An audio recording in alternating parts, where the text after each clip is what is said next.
Ladies and gentlemen, welcome to the Pembroke School Committee meeting Tuesday, December 2nd, 2025. Again, this meeting is being recorded. If you have any questions, you can send them to scinfo@pembrokek12.org. The superintendent will be following the box, but if you would all join me in the Pledge of Allegiance.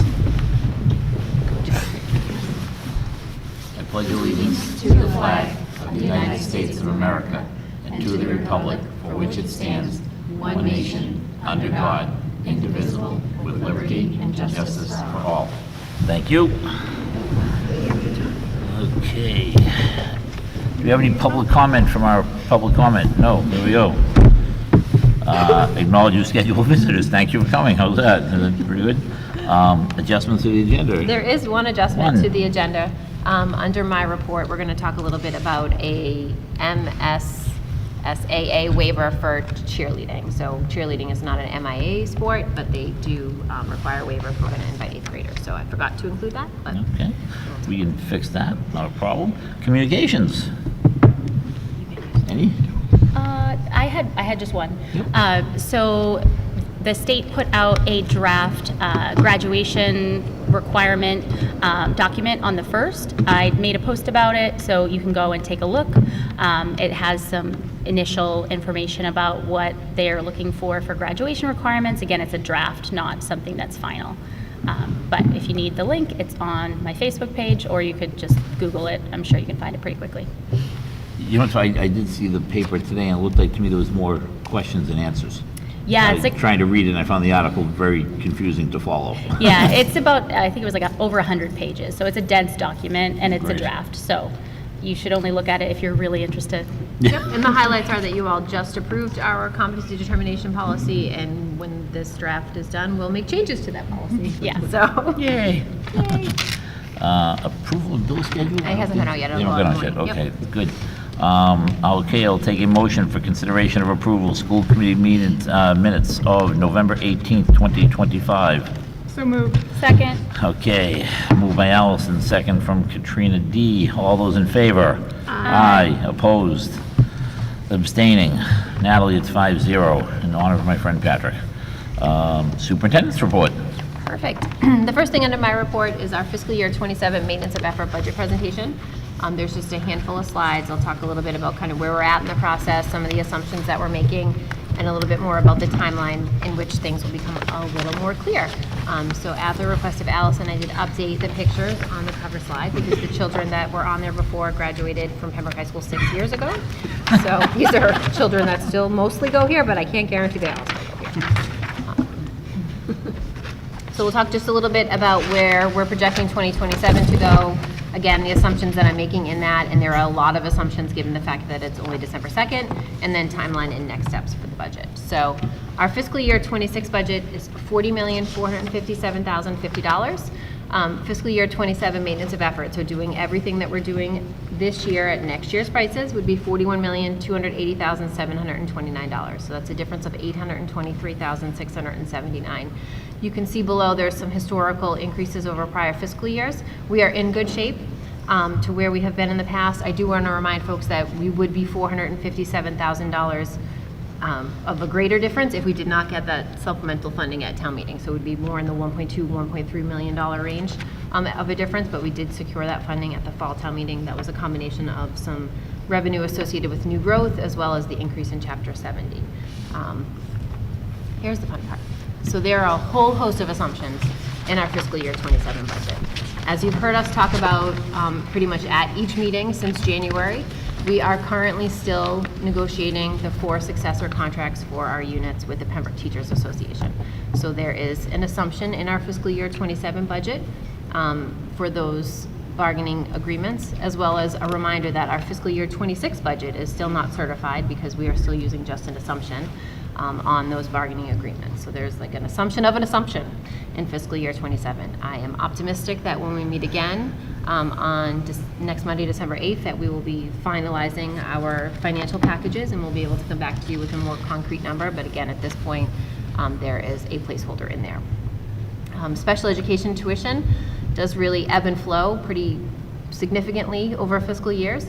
We are projecting about a $212,000 increase. So the Operational Services Division, which is the division of the state that sets the tuition rates, is projecting a 3.04% rate increase. That rate increase won't be finalized until the first Wednesday in February. I built the budget off the 3.04, but that could go up or, a little up or down depending upon where that lands. Transportation increase, so next year would be the first year of our 2-year options on our first student contract. So for those of you not familiar with our bus contract, it's a 3-year contract with 2 option years exclusively at our will. We have bid transportation pretty regularly in the past. First Student is the only bus company that has ever bid on the transportation here in Pembroke, mostly because they have a lot here in Pembroke, so it's pretty convenient for them. But we don't use that as a reason not to bid. So the last round, you'll remember that we had 2 option years we could exercise with First Student, and we chose not to because of the numbers they were quoting us. We did go out to bid. Though they were the lone bidder, their percentage came in 3% lower than what they had originally quoted us. So we are still looking at potentially going out to bid this spring. This is the transportation contract increases based off a 4-year rolling average for First Student, but it could go up or down depending upon what we decide to do with that. Each year we try to do special education pre-buy. So special education tuition is the one thing that municipal finance allows you to prepay. So you're able to use fiscal 26 dollars to pay for fiscal year 27 tuitions. We have been fortunate enough to do that for the past 6 years here. We would like to continue to keep that going moving forward. There are still a few spots in our special education current budget. There are placeholders for students that are still in an evaluation process or still looking for a placement or changes in placement. So that number itself is not finalized yet, but will finalize probably over the next month or 2. Students usually find their home by the end of February or so. And then circuit breaker. So Pembroke is one of the few districts left in the Commonwealth that uses their circuit breaker reimbursement 1 year after they receive it. Most districts are using them as the payment comes in quarterly. So next year for fiscal year 27, we will use the funds that we brought in this year. So that's a little over $2 million. That's based off the 75% reimbursement for instructional expenses and 61.36% for transportation. For those not familiar with circuit breaker, when circuit breaker was first rolled out, the intention was to reimburse at 100% over the foundation threshold. So any cost over the threshold is set at what the average collaborative tuition is for the state. Originally, the plan was to reimburse at 100%. We've never seen 100% reimbursement, but we have seen as low as 35 and 36%. So 75% is a healthy number. Transportation is a new piece to circuit breaker. 3 years ago, they started reimbursing for transportation. It started at 50% and has gone up a little bit each year. So as long as that keeps moving in the correct direction, that is great. Does that cover special ed transportation also? So that's anything that we spend to transport a student to an out-of-district placement. Okay. We can submit for reimbursement over a certain threshold. Special education tuition is one of those line items that seems to be a significant dollar amount. So just showing folks kind of where we've been in the past. I know Jess has presented over the past couple of years that our out-of-district numbers have stabilized and even come down a little bit. So you can see that reflected in our tuitions there. So again, for fiscal year 26, it's a budget number based off of some placeholders that still have not come to fruition yet, but we are projecting this year to be just over 3.5% below where we were last year, and next year coming down another 4%. So as that finalizes, that maintenance of effort budget will come down as well. So lots of assumptions. Chapter 70, our first look at Chapter 70 usually comes the third Wednesday in January. So we are looking forward to that. Over the next couple of weeks and months, we'll work together with the Select Board's Budget Subcommittee and have a joint meeting. We'll work together administratively and with department heads to put together those presentations that you all enjoy so frequently, that we come and give you our kind of pie in the sky wish list and then tell you that we can't afford anything, but it's nice to have goals. So we'll start to do all of that work as the calendar shifts over to 2026. That is it. Again, it's early. We used to do this presentation in the end of January, and we have pushed it back a little bit in order to kind of get information out there earlier. But again, it is mostly built off of assumptions. I had one question. Thank you so much for that presentation. I feel like there was a lot of historical information that was helpful to have. One quick question was about the SPED tuition increase. What has that been historically? Like, is it usually around? So it had hovered anywhere from like 2 to 4%, but 2 years ago it went up 14%. Okay. So there was a lot of feedback from municipalities with that sharp increase 2 years ago. So I do believe that they'll come in close to that 3.04, and there was some relief that was given to districts for that huge increase. Yeah, got it. Okay, so usually around 2 to 4%, Yeah. but sometimes it can spike. It shouldn't spike, but I know that was I think it was a miscalculation on the state's part. it was, So, yeah, it was interesting. Allison, any questions? Will this go on the website soon? Tomorrow, yep. We'll start a FY27 budget tab, and this will be the first thing in it. Sue? Nope, I'm good. Katrina? All good? The only thing I would say to the viewing audience, people always talk about transparency and all that stuff. Here it is. Yeah. We're putting it This is where out we're there. starting. This is where we get, people say, you didn't tell us this. Yes, we're telling you this now, and it's, December. It's, the beginning of the process, but I've heard people say, we didn't know about this. I said, I'm going to say respectfully, you're probably not paying attention. You don't figure out the house is on fire until it's actually on fire. So, but, okay, next up. So I'm going to do the waiver first before we turn it over to Sure. school improvement plans. So winter cheerleading at Pembroke High School, I think, has a mighty four students. You need 8 for a squad. I'm learning all of these things. It's nice for Brian when Brian talks about it with me, how many cheerleaders I need and what kind of pom-poms. So we need 8. We are hoping to get approval to file a waiver with MSAA. So the Massachusetts School Administrator Association really governs club-like sports. Cheerleading falls under that rather than an MIAA sport. We'd like to invite some 8th graders to participate. Youth cheer in Pembroke is very strong. They have a good feeder program. I think once students get to the high school, there's so many more choices, and that's why the numbers fall off a bit. Mostly, more so for winter cheerleading as opposed to fall, because fall has the competition piece and the football sideline cheer. Winter is a little bit slower. It's more basketball, and it's a lighter season. So hopefully there's a handful of 8th grade girls that would be interested. I think they've already been kind of practicing together. They often practice together with some of the youth groups. So Do we need this in the form of a motion? yes, I need consideration for approval for an MSAA waiver for cheerleading. All right. Do I have a first or a second? I'll make a motion for a waiver for the, what is it? MSAA. MSAA waiver For cheerleading? for cheerleading. Second. Okay, I've got a second. All those in favor? Aye. Aye. Any opposed? Anyone an abstention? No? We're good. 5-0. Thank you. Next up is school improvement plans. So each of the building principals will kind of walk you through some of the highlights of their school improvement plan. I'll just remind you that you are just acknowledging the plans. The school committee does not approve the plans, as they are a document that is really driven by the school councils at each of the buildings. So whoever wants to be first. Ashley, why don't you go first? Sure, I'd love to. So the school improvement plans focus on 5 areas. So I'll go through each of the 5 areas for Hubbamock and just highlight a few things from each of the areas that we are looking at with our school council this year. So for achievement, 2 of the bigger highlights for achievement, we're piloting 2 new programs at the elementary level.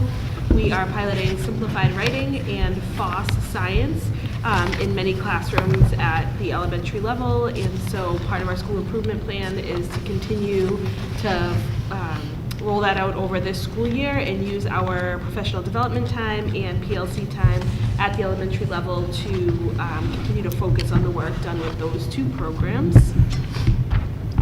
For social emotional learning, one of the highlights here that we developed at school council and with our student ambassadors is our new Student of the Week program. So recognizing a student from each homeroom and looking at the core value of the month and recognizing them through an incentive program that they are announced weekly on Friday. They recognize whatever that core value is, and like I said, it's 1 student per homeroom. They get to come down, they get a certificate, picture taken, and it goes out in our weekly blast. The students seem to really enjoy that. There's no actual prize for it, which is also nice. So it's more of that intrinsic motivation that we're striving to have all students kind of develop over the course of the elementary years. Also for social emotional learning, we are continuing with unified sports this year. So our 4th, 5th, and 6th graders are currently enrolled in an after-school club that's partially Best Buddies, partially Unified Sport, so they're doing a hybrid of both. Later in the year, we'll be partnering up again with the middle school for some of the 5th and 6th graders to engage in some of the activities, the sport activities with some of the other middle schools in the Commonwealth. So we're looking at cornhole again, we're looking at basketball, so we'll be doing a variety of activities. We also have a field trip planned in a couple weeks where they're going to go bowling and do some arcade games and things like that. So continuing to strengthen that program at the elementary and middle school level. For technology, we are continuing with a lot of our technology interfaces that we're using at the district level, but at the elementary level, really looking at some of our digital subscriptions and kind of weighing their benefit versus the overuse of some of them and finding that healthy balance between kids in front of screens, but also the benefits that they have for some of our assessment guides. So for example, M-Class, iReady, and Dibbles are more of a teacher-driven interface that we're using to collect data and look at instructional groups, but then also looking at some of the digital subscriptions around Lexia and iReady, things that the students are actually involved with and how much usage they're getting out of it. Making sure that we're not just buying things to buy it and they're actually being used with fidelity if that's where the district wants to go. And then facilities and learning environment, we capped off our playground project at the beginning of beginning of November, end of October. We had a ribbon cutting ceremony, so that was one of our strategies, one of our steps for our facilities and learning environment.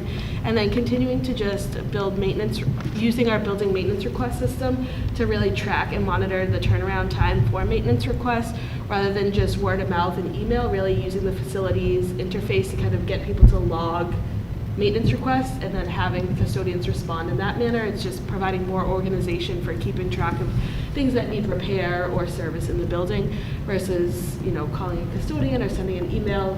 Things sometimes get lost in the shuffle and then people are feeling frustrated that things aren't addressed in a timely manner. So making sure that we're using the interface system that we have available to us.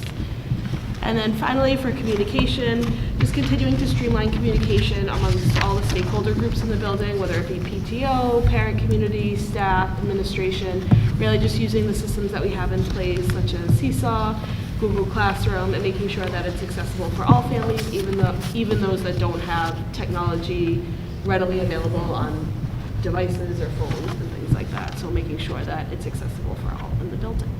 And that is it. Questions, anyone? No. Did a great job. Sounds awesome. Ashley, you got off easy, see? I took all their ideas. Sure did. Well, I have Bryanville next on the top of my list. Would you like to go, Jen? Sorry, I'm just going in order as they show up. Let's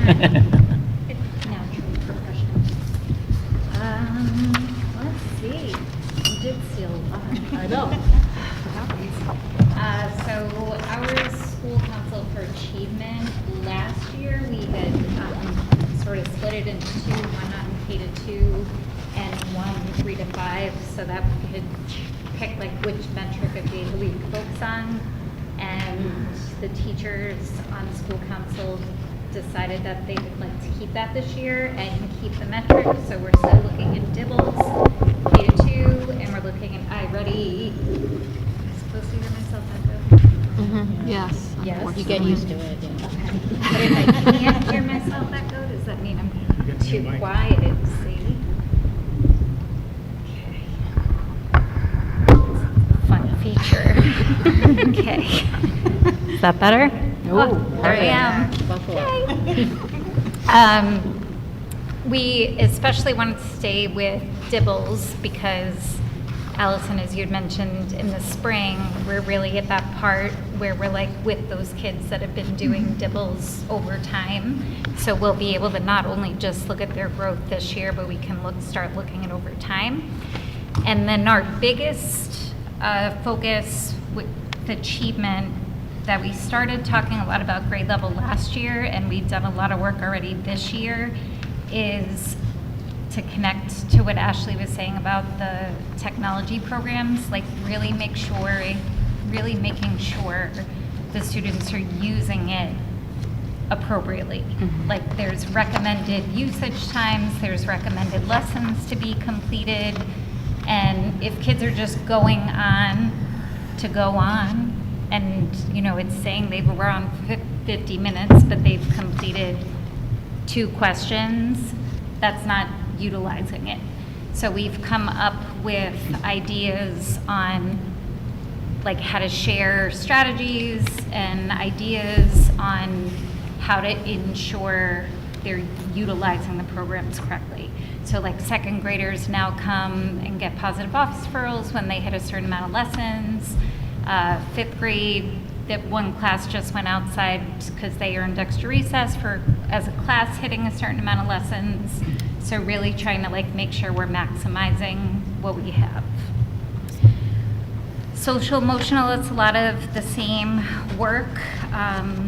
One of the things that we talked about utilizing an upcoming staff meeting is, and I think I saw this in yours too, again, Ashley, but really kind of thinking about the language we're using with kids. I know when I was teaching here, we did social thinking, so I'm so used to expected, unexpected, and I say those words all the time. But I really started thinking one day, like, we have a lot of new teachers. Does this kid even know what that means when I'm saying that to him? Have the teachers utilized that with him? So I think it was a district focus to use social thinking language, zones of regulation language. We have 2nd step. People are feeling there's no real common language with 2nd step. So like really just kind of looking at it to focus on what language are we using? What language do we think we all should definitely be using so that no matter where the kids are in the building, they're hearing and getting that same language throughout. So that's one of our big focuses there. Communication, we are going to jump on the communication survey that North did 2 years ago and Hubmock did last year. We haven't done that yet, so we're going to send that out. I'm actually hoping to have it available for conferences tomorrow and then put it in the Blast Friday just to really see that same information of, are we communicating in an effective manner? Sometimes it seems like we're blasting a lot of things and, you know, Carol Grindle's the only one liking or responding, which we appreciate, Carol, for sticking around in our Bryanville community. But there's a lot more people in our Bryanville community. Katrina, I see you sometimes too. I try to go there sometimes. But is it the most effective? Like, are people on Facebook? Are they more Instagram people now? Like, are we actually putting our resources out to make sure the families know what's happening? So we're just curious to get information on that. And then to bring in volunteers, especially with our library. We want to make sure that we're firming that up like Hubmock and North have.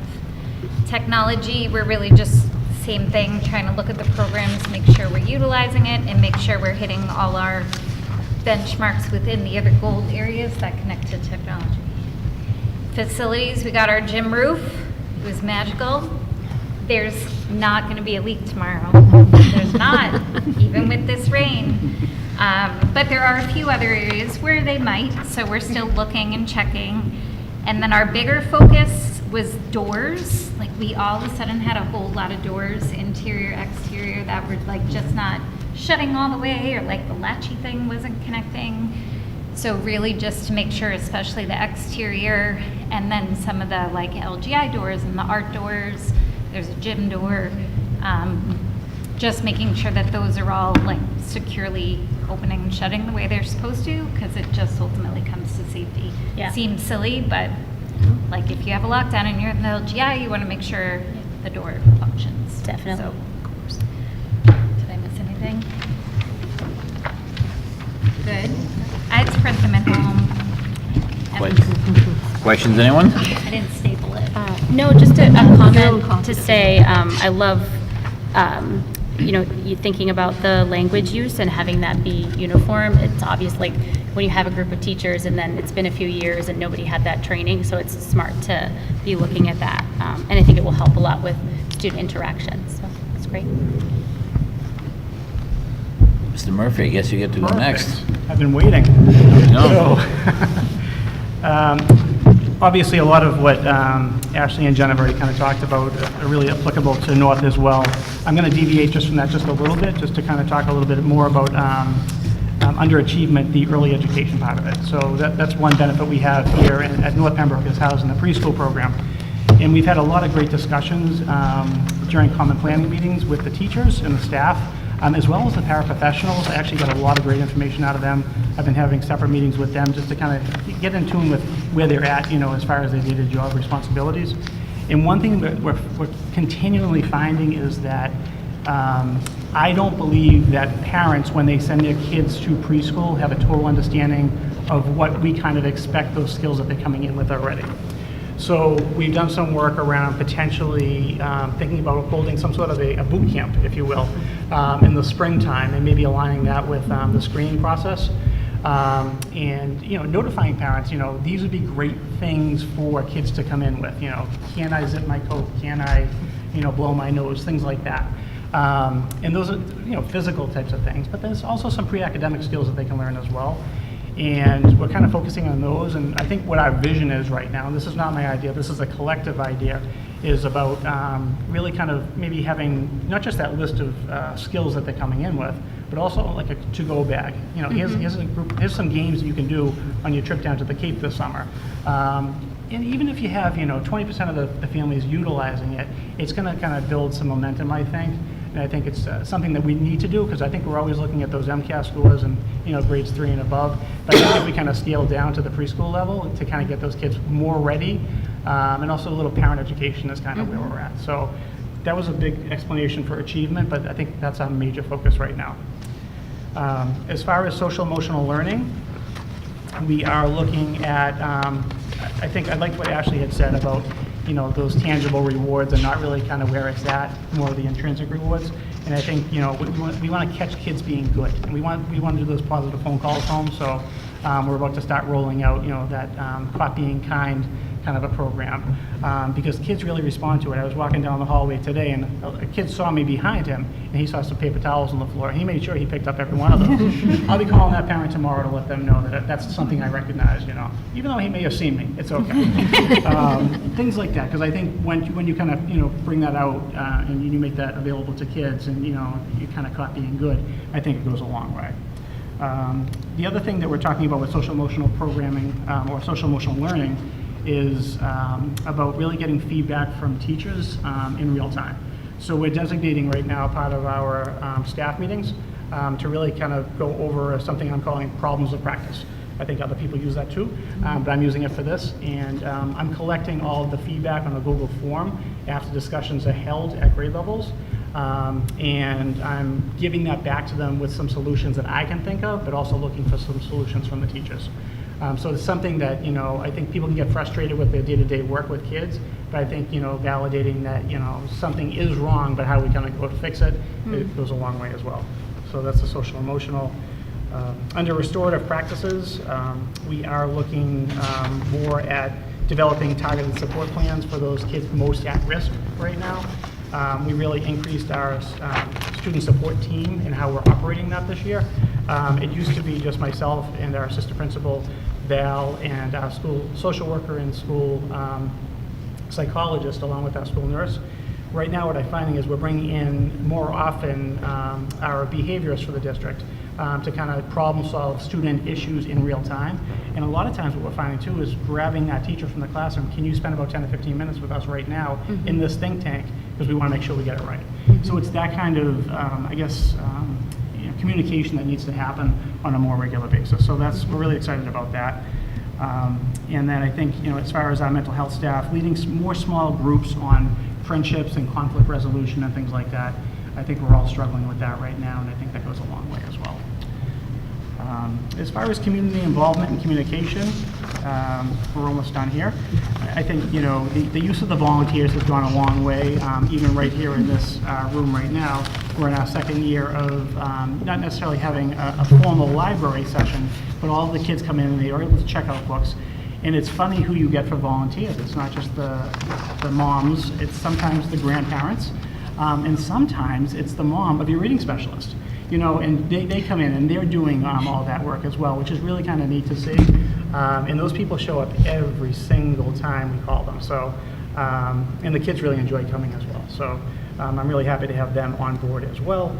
And then I think one thing I'd like to do more towards the new year is kind of reinvigorating our student ambassador program.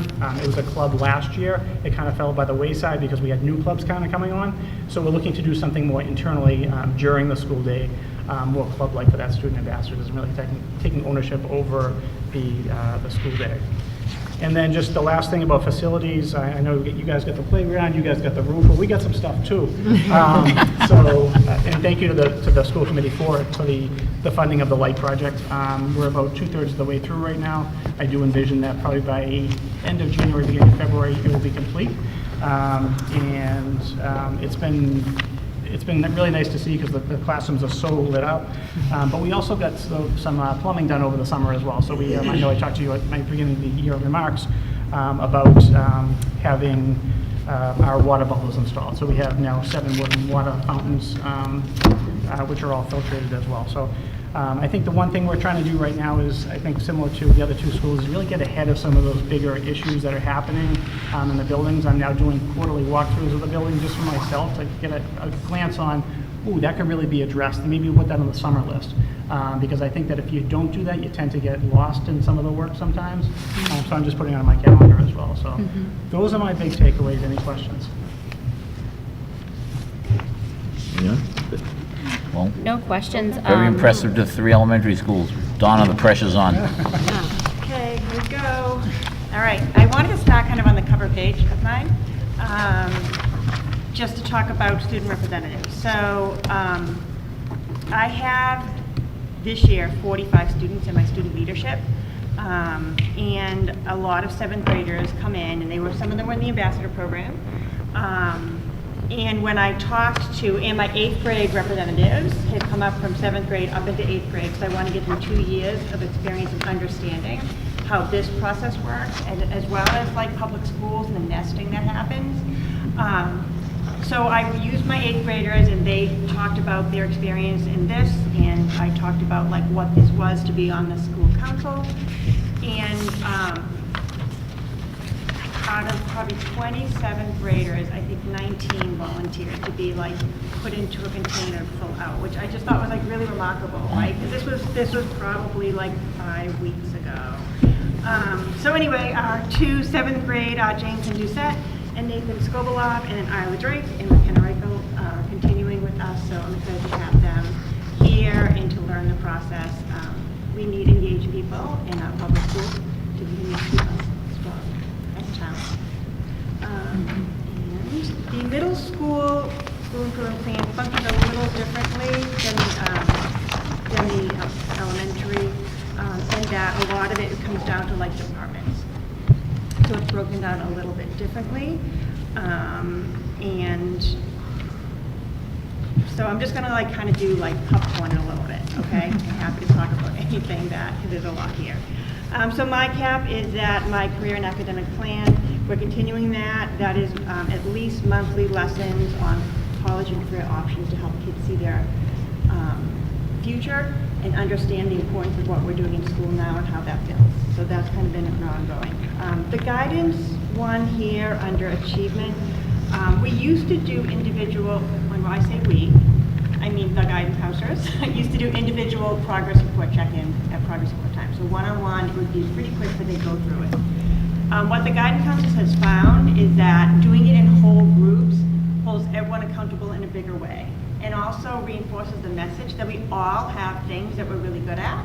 We all have things we need to learn from, whether we're a really strong student or a student that struggles. So the guidance counselors do this in whole group, have them do some goal setting, and then pass it back out again to the students at the end of the report card term, about 4 times a year. I think it really helps kids get to know themselves better as learners, which I think is a really important function of middle school.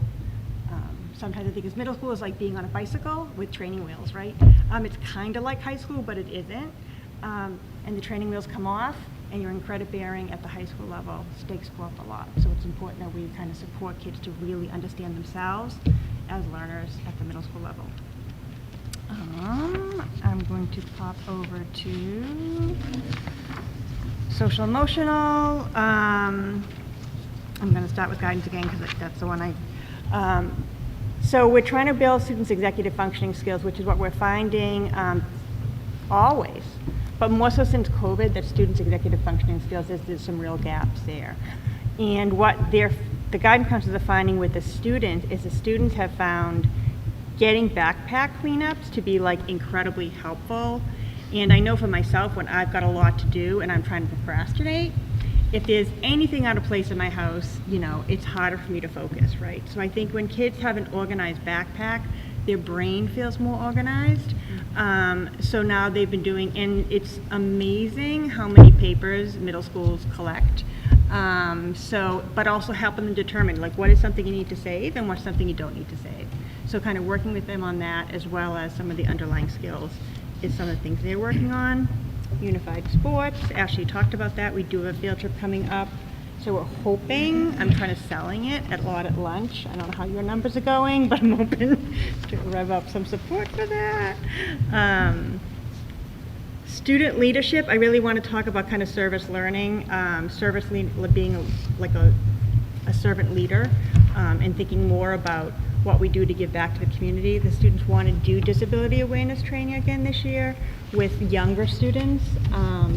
And we just had a school dance, and the profits from that went to student leadership.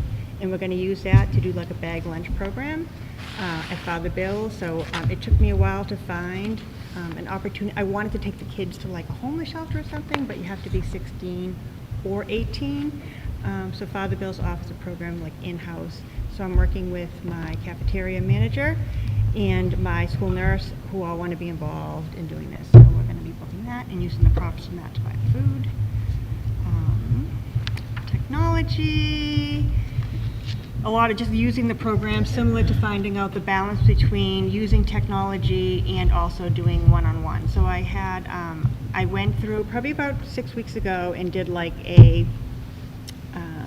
I went to each classroom, like how many are on the computer, how many's not on the computer, and it was really interesting to watch that like over 50% of the classes that I tested were not on the computer at that moment. It's interesting, right? Because I think we do use it, there's a good use of it, but I do think there is a balance in most of our schools with also doing paper-based assignments, which I think is important.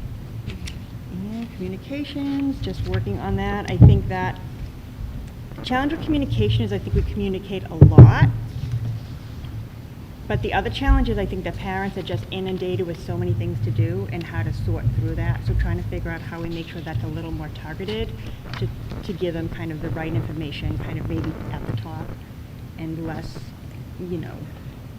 tons of information that maybe isn't as helpful. And facilities, so I wanted to add in, although it's not, I don't think it's in here. I got a PA system, so that's been awesome.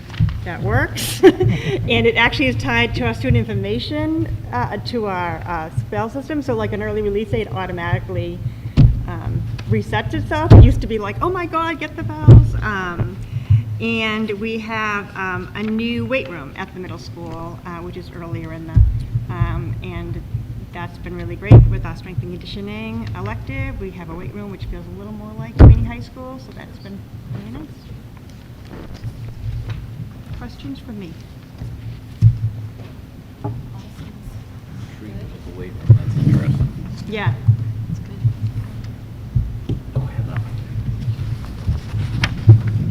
You ready, Mr. Talbot? I am.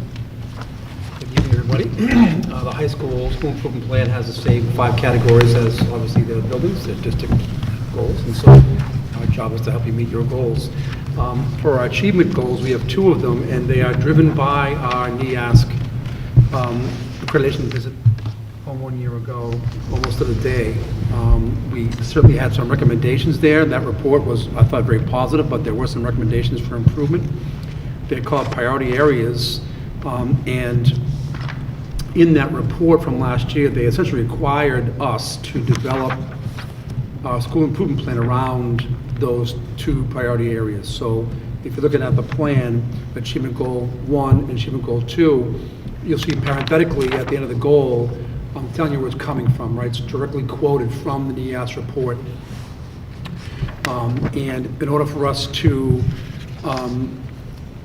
get thumbs up at the 3-year progress report, which had to write for NEAS in about 2 years, they want to see significant improvement here. In fact, I have a report due to NEAS in February. That's the first kind of benchmark they set for me, and they want an update on what we've done with these 2 goals. And so that first goal, if you read it, is kind of a mouthful, right? It talks about a comprehensive approach to active learning strategies, diversifying assessment methods, opportunities for revisions of work, structured time for collaboration, student agency, differentiated instruction. There's an awful lot there in one sentence. And I feel as though some of the stuff that we're already doing kind of really captures that. And I think that NEAS message certainly does, but we need more of it. And I'm talking about our Project Lead the Way courses and that curriculum. It really is kind of that goal to me is speaking to the applied learning concepts. And so just to refresh your memory, we talked about this last spring as well at the end of the school year. Our vision of our graduate and the 4 pillars of the vision of graduate align remarkably well with the 5 tenets of applied learning. Okay, they almost mirror one another, and that was done completely coincidentally. We did not do that for any other reason than these are the things that we felt that we do every day when we created our vision of the graduate. When exploring the applied learning tenets, we realized the similarities.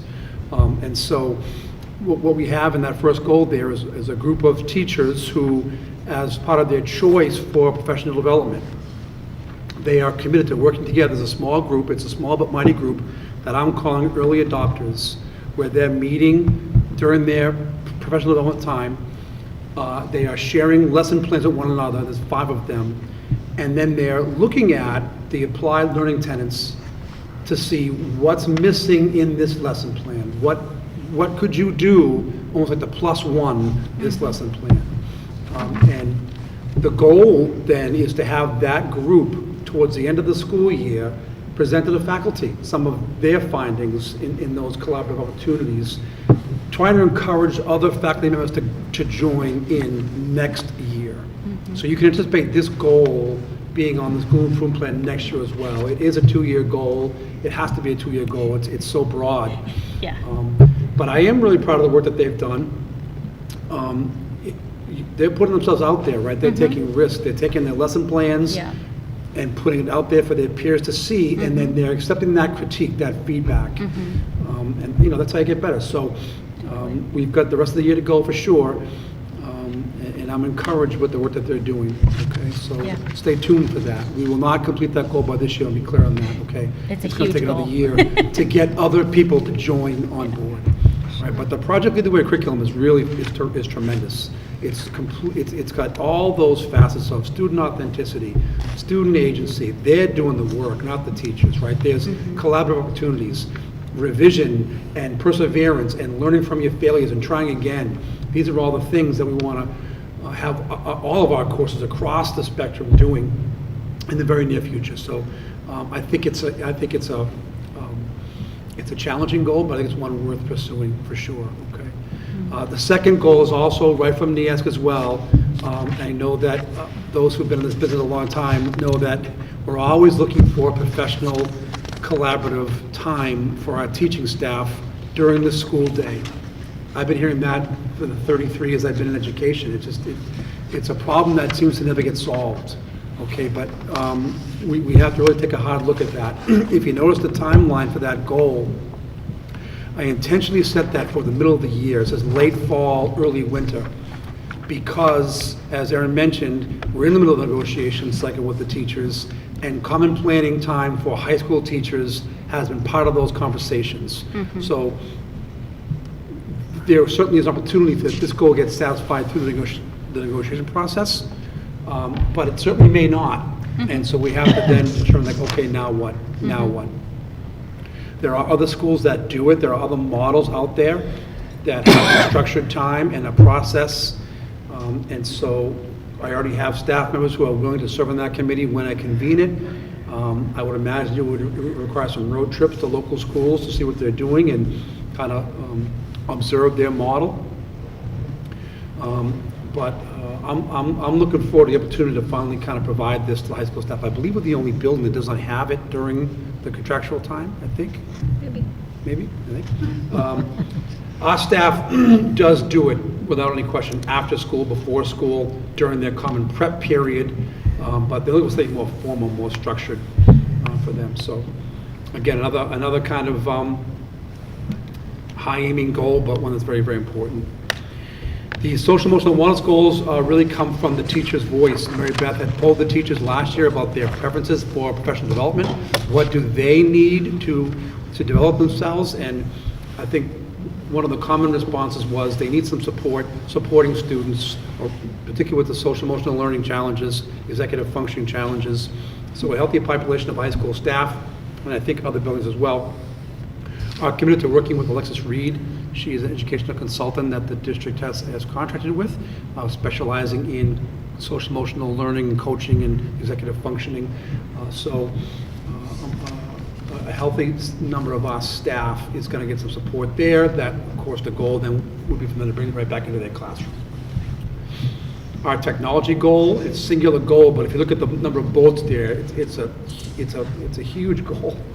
I work directly with Mike Tinker on this, and those are the five kind of areas that he's looking to improve upon: technology across the district, device and lifecycle management, infrastructure and connectivity, data security and policy and governments, and you guys will certainly be involved in that as we develop policies around cell phones, AI, and then, of course, increased staffing and support.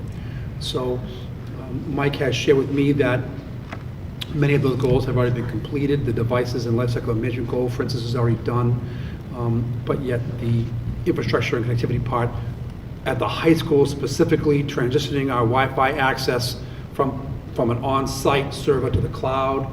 The other schools have done that. Ours will happen next month. That's going to happen. So we're really excited about all those things.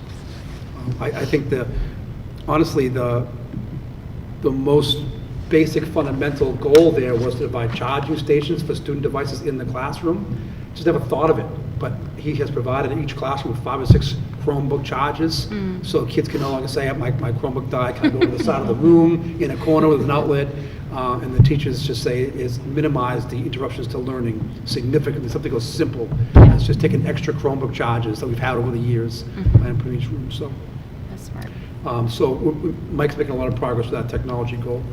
The communication goals are also simple. I think Donna's point is a good one.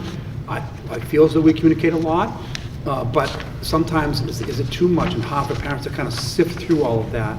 One of the things I've heard from parents over the years is I wish that there was a way for them to view our daily announcements.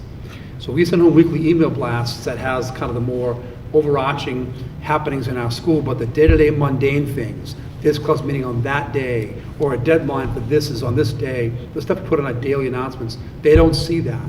I would include that in my email blast. So we now have done that. Our daily announcements are now linked. It's a video we play every day. It's not like in text. It's a video that's recorded by Pembroke High School students, and our teachers show it in their classrooms. So that video is now on the homepage of Power School for any parent or any student for that matter to click on at any time. If a student's absent, or if a teacher was given a test that period and couldn't show the announcements, the student can get it anywhere, and so can the parent. So they now have a better understanding of what's happening on the day-to-day level. I also feel as though the second communication goal is really important. We had for a number of years a faculty council that met monthly. There was a representative of that council from each department who would meet monthly to talk about just building-based issues with each other, not things that are like contractual, right? Not the contract where, you violated my rights or things of that nature. It's just the day-to-day stuff, like the paper towels keep running out. How do we have a system to get that replaced quicker? Things of that nature. That went away at the high school anyways. I think after COVID, we just stopped doing it. I'm not quite sure why. And then I think last year I found myself meeting with the building reps, the association reps, for everything, right? For far too many things that really didn't necessarily need the union to get resolved. So I asked the faculty, my own personal communication goal was to bring that back. And so we've had 2 meetings so far, because the first, we didn't get it convened until November, so they met in November, and then we just met today as a group today. So some good things are happening there. Just to give you an example, the topic of discussion today was these online deadlines that we have now, because you can submit work through Google, right? When I was teaching, if a paper was due on December 2nd, the kid passed it in when the period met, right? That's when now we have the ability to collect that work electronically, and is the midnight deadline, is there an advantage there that I'm not seeing that overweighs the perception it's creating, right? That was my message to the staff, right? Why does something have to be due at 8 o'clock on a Sunday night versus when they walk in the door on Monday morning, right? So we had a good discussion there with those teachers about that. They made some very good points. Some of them I think are pretty profound. I think that we've agreed that maybe the weekend stuff, the Saturday night at 10 o'clock stuff, maybe not so much, right? I've not given a directive. I've not required anything out of them yet, because they then take that back to the departments and talk to their teachers there, and that's how that news kind of filters throughout the staff. And then we'll come back next month and kind of talk about that. All right, but for the parents that are listening, I am hearing your concerns about a deadline at 10 o'clock on a Saturday night. All right, I will say though that it's an assignment that's 5 weeks old, and they say to you it's due 5 weeks from now at 10 o'clock on a Saturday night. You don't have to do it at 10 o'clock on a Saturday night. Right. And I understand all that, but it's the perception parents have, right, outweighing the value of a 10 o'clock deadline on a Saturday. You know what I'm saying? So that's what we're trying to figure out. That's kind of the purpose of that council. So under the communication goal, we're bringing that back. And then finally, facilities. I think like other schools have mentioned, we too have roof challenges, but thanks to Erin and her support and the custodial staff, we identified those leaks. We have repaired what we can repair. Dan Serfino's our day custodian is doing a great job. He gets up on that roof. He finds out where the roof drains are, and is the seal kind of eroded there? Can I reseal some on my own? And what he can fix, he's fixing, and what we can't, we've hired. So that's been very helpful. The custodial crew itself, the night crew has opted to, facility goals number 2, to utilize a team cleaning approach. Okay, there are 3 second shift custodians at the high school. They each had a section they were responsible for. They worked in silos. This is my area, that's your area, that's your area. We don't see each other throughout the entire night. And this year they're doing it in a team. They're moving to the building together in a group of 3. And what they're reporting to me is it's a much more efficient use of their time. They're getting through the building much more quickly. And then when they have time left, because they are getting through it quickly, they go back to their old areas and get the things they don't get every single day, right? The tops of the door frames, right? Dust those, or windowsills, cleaning desktops, stuff like that. So they're saying they have much more time to do that. So we're about 3 months into it. They're happy with it. I'm happy with it. And we're going to keep going with that and see what happens throughout the course of the year. And that's it. Those are the goals of the high school improvement plan. Awesome. Comments, anyone? I love that you've revived the faculty council. I think that will just, get issues resolved faster. And also love to hear about the small group that's working on that first goal for from NEASC. I think that is fantastic. Yeah, and I know like you said, it can be vulnerable to put your lesson plans out there, but to be able to workshop that in a group and find a way to make improvements will be awesome for the whole staff eventually. Yeah, I think that whole premise, the applied learning tenets certainly work well with certain disciplines, right? So the STEM field, for instance.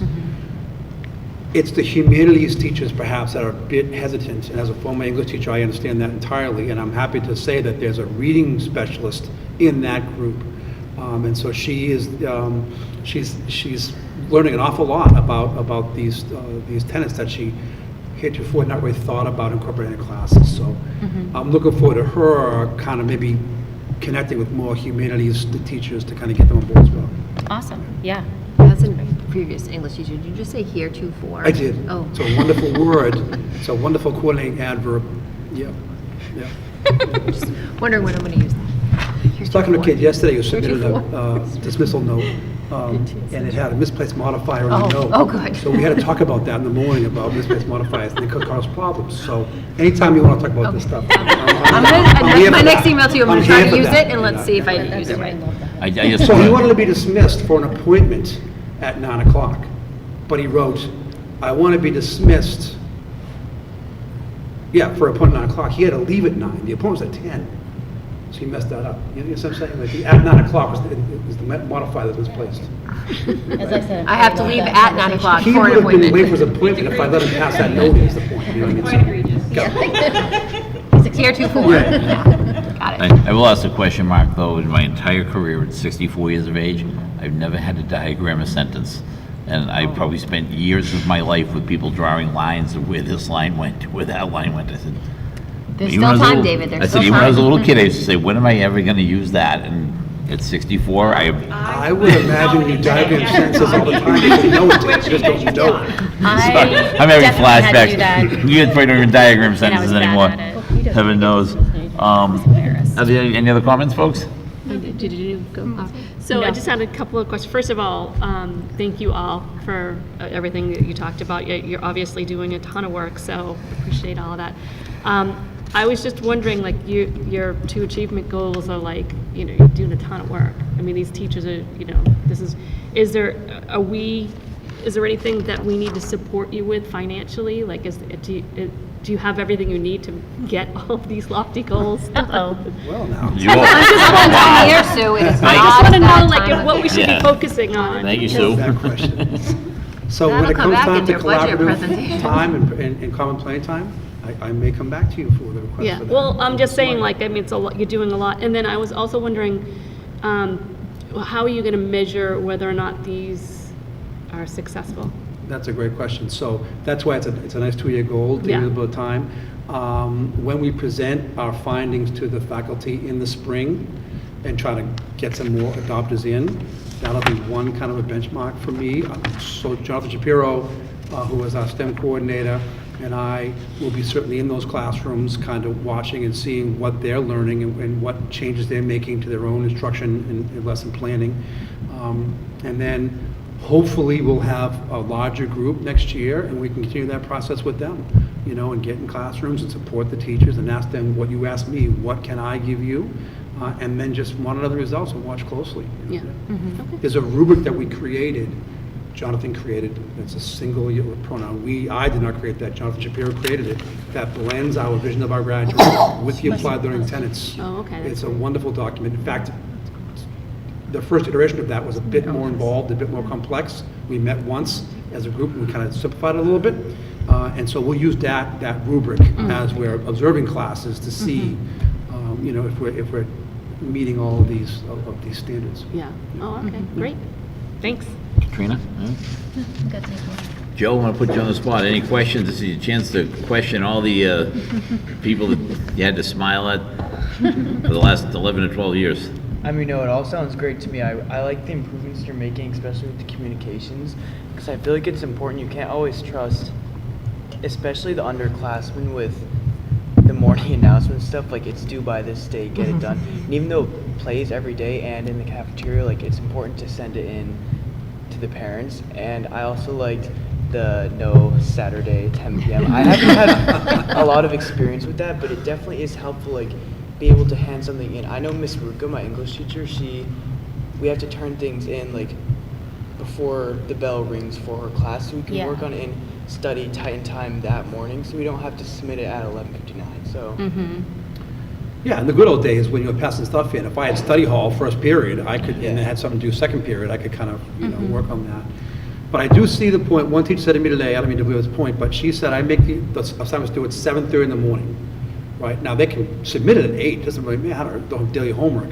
But she likes to see it, so she can then use that as a tool to adjust her lesson that day. She wants to know before they come in their class, do students have this material mastered so that I can go on to the next step in the lesson, or do I have to pause and kind of reteach? So that's why she does that. There's value to that. That's what we're talking about, the value. Is the value overriding the perceptions creating in the community? And in that case, I think it does.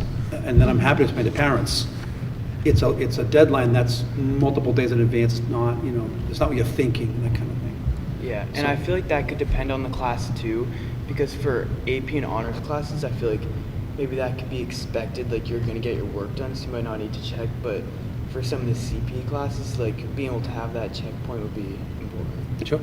Yeah. That's a good point, too. And I'm just going to throw my 2 cents in for that whole issue, because I've gone through 4 kids going through these deadlines at midnight or 11:59.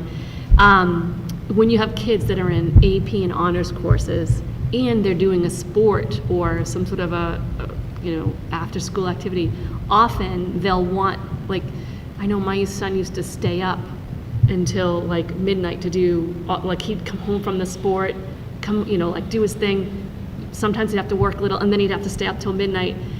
If he had a study hall in the morning, or even just like sleeping in and then getting up with a fresh brain, getting up early and just doing it in the morning would work better for him. Yeah. I'm just throwing that food for thought. Yeah, I feel like there's something to be said for having be due like at 7 a.m. the morning of. I feel like midnight is a silly thing, right? Yeah. No Yeah. teacher is looking at midnight to see who handed it in or didn't hand it in. Right. Well, I mean, sometimes- maybe there is somebody, I'm And sure I'll be fair there to is, the but. teachers, sometimes yeah. Google will set that 11:59 It's an automatic, as a right? default Yeah, thing. Yep, it does. And again, I'm not talking about a daily homework assignment where something No. is assigned on a Wednesday and this is due at 8 o'clock tonight.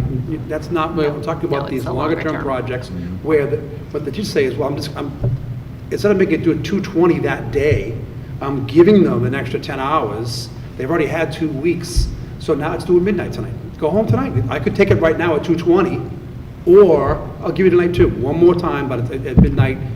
That's the Google default. So to say, look, at midnight, it's going to default anyways, so that's what they're doing. Yeah. And I get that, But but they again, do, my I think point that is, Google the is perception confusing, is right? Because created. then you get like an email at 12:01 that says due tomorrow, and it's like, is it due today, or is it tomorrow? Like, Exactly. What is That's the my date? point. The perception is creating, is the benefit outweighing that, right? So that's a question for them to answer, but I want to hear the answer to from them. Right. But I get that feedback, Joe, totally. I hear your point too. As a parent, I hear that. One thought I had was, I know sometimes there can be an assignment that was assigned, maybe you started it in class and then it got put on Google Classroom, so parents can't always see like when it was originally assigned. So potentially putting like the date it was assigned on 11/10 as a way for them to see like they've had 3 weeks to do this, and if it's due at this time, just a thought. Or sometimes it was a class assignment due that day. Right. And they didn't finish for whatever reason. And our teachers, because they're so flexible and so kind, they say, okay, Yeah. it's due, it was due now, but I'll Right. give you till tonight, but I want it by, whatever, 10 o'clock. or I didn't whatever. really even That think of it happens a that lot way. too. And That I happens was a lot. thinking of it as Yep. like it's The due next day, tomorrow. Yeah. Yeah, so that's a really good call. Happens a lot. Maybe indicating that it's in class work, it could be. Sure. Like writing it for the parents to see, because they won't know. Yeah, It's all the yeah. perception. Yeah. For sure. One thought I had, just jumping off what you mentioned about the announcements, was when we were talking about kind of communication overall. I was wondering, I think I was thinking about the morning announcements that you had. Like, I wonder if doing a video where you give some of the things that you might say in the newsletter, like if parents can kind of just like put it on as a way, because like I listen to podcasts all the time, right? Or I'm driving in the car and whatever. So you could even have a student read it, like a 6th grade student or what have you. But just an idea as a way to present it in a different way. I don't know, just borrowing your idea. You can do that in camp. Yeah. Bryantville podcast, just kidding. Right. Anyone else? We're good? Okay, subcommittee updates. Budget sub. So Budget Sub met last week to go over maintenance of effort, and we talked about setting up a joint meeting with the select board in the next, I think, week or so is what we had talked about. So that will be forthcoming, and then we'll try to meet more regularly now that we are officially in the budget process. Okay. Policy sub. In your packet, you have for second reading and approval those two explication of the obvious policies and procedures that we talked about the last time about annual program evaluation. Nothing has changed. There's no samples out there just yet. We had our site visit on Monday. Yesterday. Yep, yesterday. So, All right, so I need to take votes on both, correct? yep. Okay, I will take a motion for policy ACB, equal access and annual evaluation of K-12 programming. So moved. Second. All right, I got a motion, I got a second. All those in favor? Aye. Aye. Opposed? Abstained? 5-0, Natalie. On B, take a motion on policy ACB, sorry, is that an R? Dash R. Dash R, thank you. Equal access and annual evaluation of K-12 programming procedures. If I get a motion. So moved. Second. Okay, I get a first, I get a second. All those in favor? Aye. Opposed? Abstained? 5-0. Thank you. Negotiations. Yep. As I mentioned earlier, negotiation subcommittee met on Friday, November 21st. We are meeting again on Monday, December 8th. We are at the point where we are exchanging financial packages, hopefully coming to some compromise and resolution. I hope to be bringing you something for ratification at your next December meeting. Questions, comments? Okay. And last but not least, strategic planning. Strategic plan is plugging along. Our 4th of 6 meetings is next Wednesday, December 10th. At our last meeting, we did kind of look at the themes that came through in all of the focus groups, all of the surveys, and started to put together really what the kind of big rocks, or so they call them, would look like for the strategic plan. We will refine that work next week, as well as vote one final time on our vision and mission. And then start really developing our core values and some action steps. So the plan is targeted to be to you all in January, and we are right on track for that. Did we at some point have, we were going to have like a midway something? Yeah, so after we have the work next Wednesday, there'll be a working document draft that we can share with the committee. Cool. Sounds good. Will that also be shared with administrators, or is it more Yeah, so for us? it is so great to work in a committee of 27 people. I can imagine. I think 2 weeks ago, we spent almost an hour and a half wordsmithing a sentence. And it is really great to have the input from different stakeholder groups, but not all of it finds itself in language that makes sense in day-to-day practice. So I would anticipate that the draft would go through administration to kind of tweak it so it makes sense for what we do here day in and day out, and then move it forward. Got it. Okay, cool. Okay, future meeting dates and topics. We're December 16th, January 13th, and January 20th. Correct. Everybody still good with those dates? Perfect. Okay. One thing for topics, I know at some point we're talking about having our, the student rep do a report out if we want to. I'm not sure how often we should do that, or wanted to give Joe the opportunity to report out on things, but make sure he has time to prepare if there's anything he wants to talk about. Do you want to do that on 16th, Joe? Sure, what is it? December 16th. Basically just talking about anything that you feel like you've been hearing. You can also talk with one of us or even Mr. Talbot to think about what are issues that you're hearing, or what are things you've been seeing or hearing from other students that are great, just to get a sense of the student experience and any feedback you might have. Okay, yeah. It's not anything strict or. Yeah. Did you meet Yes. with the Yep. kids, whatever? Yes. You want to do it? Can we get an update on guys? I can have an update. Did you have any? Do you want to update that meeting? I said one of the young ladies came and couldn't stay that long. She had to be somewhere. Yeah. There was actually 3 of us, 4 counting myself. I think we discussed a little bit of what the contract negotiation stuff, what that meant. We discussed, I remember the South Shore Voc Tech. Yeah. We discussed a little bit respectfully the political climate of the town. Help me out, Joe, after that, I'm trying to remember. Yeah, that was about it. We talked a lot about the contract and how that's going, and we compared that to Whitman-Hanson too, Oh, yeah. Oh, that was the other topic, and what was sorry. going on there. Yeah, one of the questions was basically how does something like that happen? And of course, you don't want to open a can of worms there, but Oh, interesting. They don't have Erin. I tried to handle that as gingerly, I think, as I could. All right. Awesome. But To that end, we have had some great luck in our pools with Whitman-Hanson educators that were displaced as part of those layoffs. So having that budget freeze lifted and having those posting and pools open, we've been able to successfully grab some really great candidates. Oh, that's great.